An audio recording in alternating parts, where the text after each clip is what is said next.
Welcome to Bangla City SATV News. This is Shibala along with our headlines. International Standard Vaccine Institute will be established in country, said Prime Minister. Press conference held today on 2-week state visit. 6 people died in a single day at Dhaka Medical College after being burnt in an explosion on a ship in Jhalokati. Transport workers' strike continues for a second day in Mirpur. Hundreds of commuters seen standing at different points.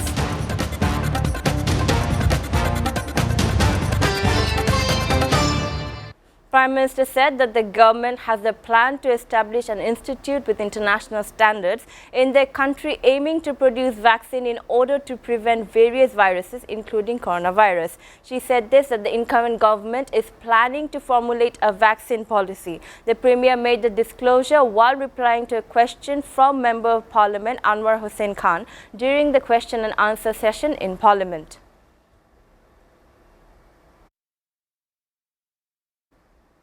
The government has to pay a subsidy of Dhaka 53,000 crore every year for various sectors including oil, power and fertilizer. Prime Minister Sheikh Hasina asked how much more will the government subsidize. She added it, if we give all the budget money in subsidy, then all the development projects will be stopped, while responding to a question and answer session to reporters on the impact of the recent rise in fuel prices in various sectors at a press conference at Prime Minister's official residence Gana Bhavan today.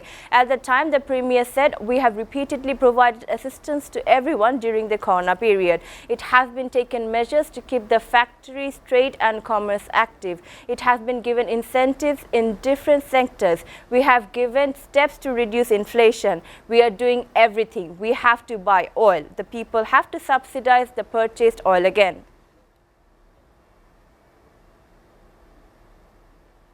Prime Minister Sheikh Hasina today stressed the need for making best efforts to develop blue economies by the Indian Ocean Rim Association member states.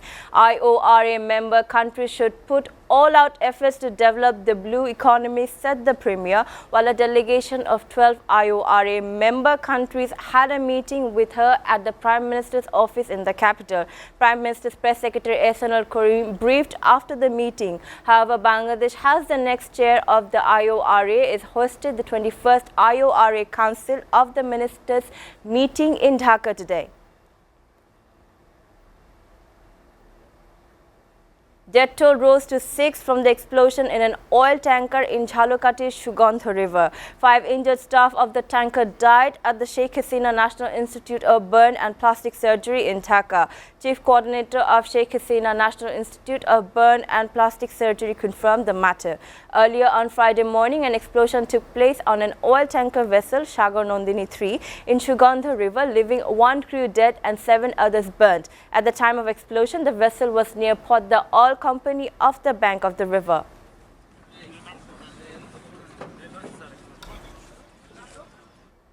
The strike of transport workers is going on for the second day in Mirpur of the capital. Hundreds of passengers have been standing at various points since morning for public transport, but the buses are not seen. After a long time, when a couple of buses came, it has been seen that the passengers were pushing to get on it. Passengers have expressed their displeasure over not getting a bus to reach their destination. In the morning, Mirpur 10, 11 and 12, Kalshi, Purabi, Ceramic Road can be seen. Offices and educational institution passengers waiting for the bus for a long time.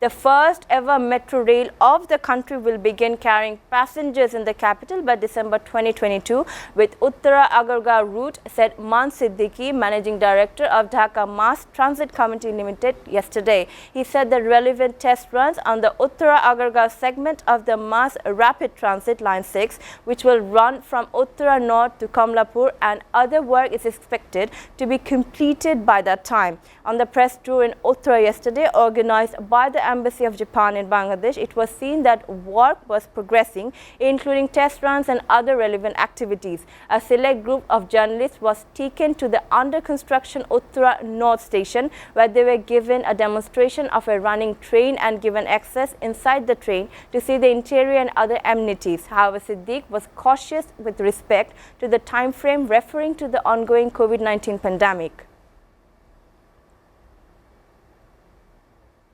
BNP Standing Committee member Mirza Abbas was admitted to the city hospital early today with acute chest pain. BNP's Health Affairs Secretary Dr. Rafiqul Islam said Abbas was admitted to the hospital around 1:30 a.m. and then underwent some necessary medical tests and now receiving treatment at the coronary care unit of the hospital under cardiologist Shahabuddin Talukdar.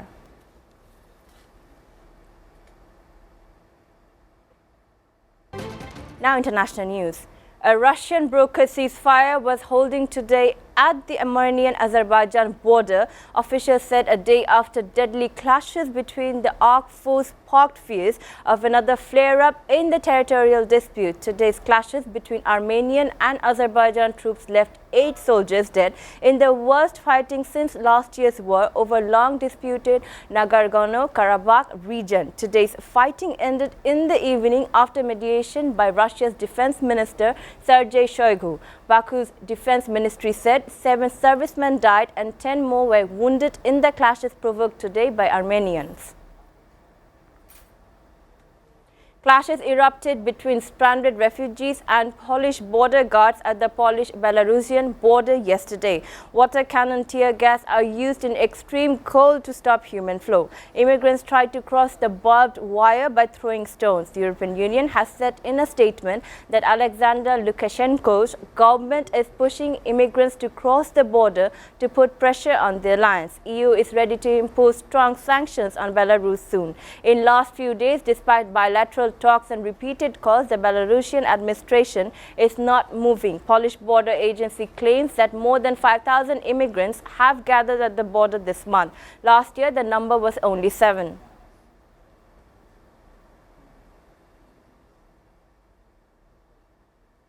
At least 1 person has been killed as torrential rains triggered landslides and flood in western Canada, forcing the closure of the country's busiest port, several highways and around the Greater Vancouver area, a major coastal city that is home to nearly 2.5 million people.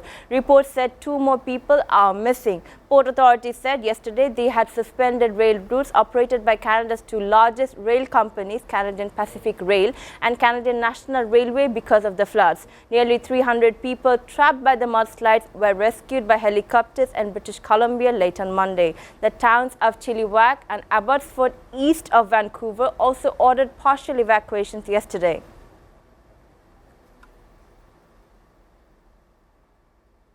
A painting by Mexican artist Frida Kahlo was sold by Sotheby's auction house in New York for a record $34.9 million.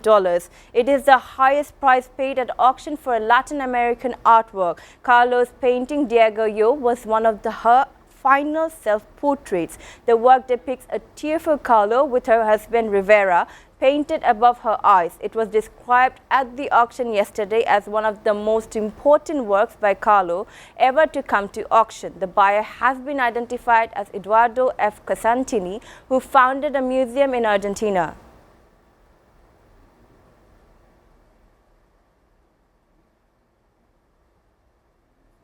The idea of a diplomatic boycott by the United States of the Winter Olympic Games in Beijing in February to protest human rights violation by China is gaining traction among some lawmakers in Washington. Reports said White House will soon announce that neither President Joe Biden nor any other U.S. government officials will attend the Games. Such a diplomatic boycott would let the United States make a statement about repression of the Muslim Uyghur minority in Xinjiang, which Washington has called genocide, while still allowing American athletes to compete. White House said the subject did not come up during Biden's conversation with Chinese President Xi Jinping at their virtual summit. However, despite the lack of an official plan, several lawmakers have already publicly praised the idea.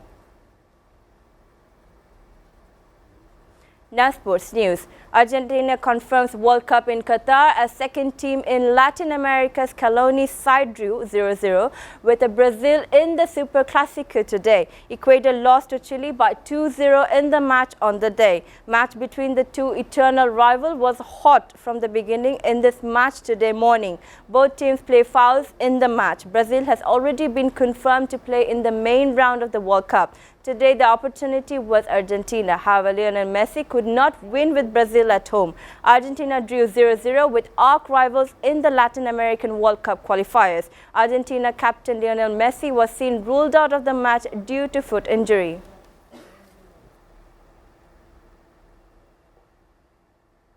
Before ending, we go to the Euro-Bangla City SATV News headlines again. International Standard Vaccine Institute will be established in country, said Prime Minister. Press conference held today on a 2-week state visit. 6 people died in a single day at Dhaka Medical College after being burnt in an explosion on a ship in Chalukati. Transport workers' strike continues for second day in Mirpur. Hundreds of commuters seen standing at different points.